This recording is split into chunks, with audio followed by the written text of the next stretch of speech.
as blowback continues to mount against Israel and the Biden administration in the fallout from Israel's strikes on Iranians and also on aid workers with the World Central Kitchen. Former president and presumptive Republican nominee for the 2024 presidential election in the United States, Donald Trump, has released a new ad where he calls the Democrats the party of violence.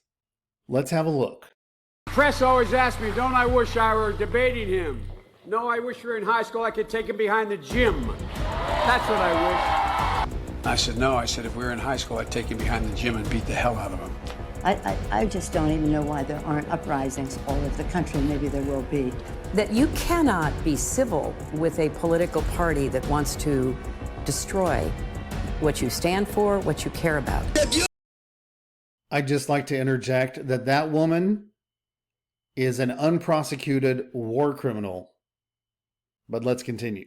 You see anybody from that cabinet in a restaurant, in a department store, at a gasoline station, you get out and you create a crowd.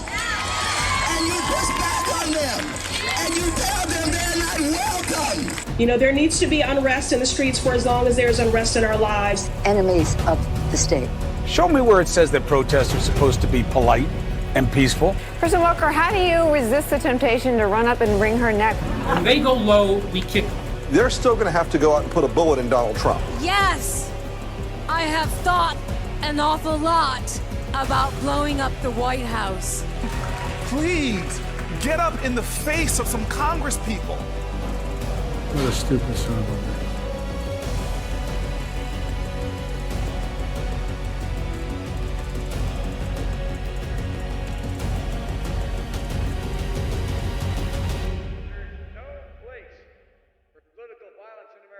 Just a few hours before the new Trump ad broke, President Joe Biden had a telephone meeting with Israeli Prime Minister Benjamin Netanyahu. And in it, as The Hill reports, the U.S. stiffens tone on Israel policy in aftermath of aid worker killings. That's it. They stiffened the tone. We are throwing money at this country, have been throwing money at this country for decades now. And anytime anyone challenges anything they do, you're immediately labeled an anti-Semite and attacked both from the left and the right. And while it's good to see that there's some pushback and the Biden administration is obviously feeling the pressure, but nothing is changing here. And I think that Trump smells blood in the water and he's using this to his advantage. These two hot spots that we're seeing right now, the Gaza war and also the Ukraine war, probably would have never happened if he was sitting in the White House. And I think this is a good angle of attack because he's used this before. If you recall, back in the 2016 election, when he basically ended Jeb Bush's political career during this debate.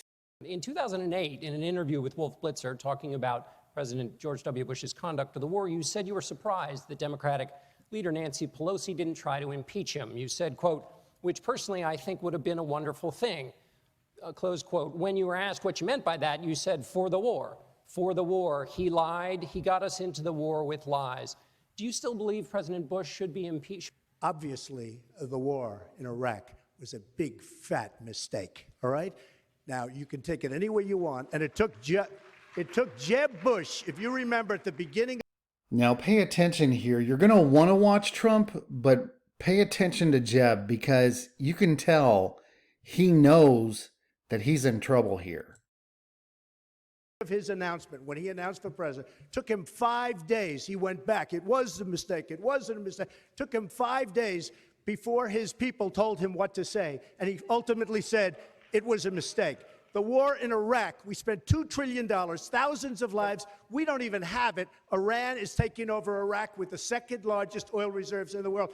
Obviously, it was a mistake. So George Bush made a mistake. We can make mistakes, but that one was a beauty. We should have never been in Iraq. We have destabilized the Middle East. But so you still think he should be impeached? I think it's my turn, isn't it? You do whatever you want. You call it whatever you want. I want to tell you, they lied. Okay. They said there were weapons of...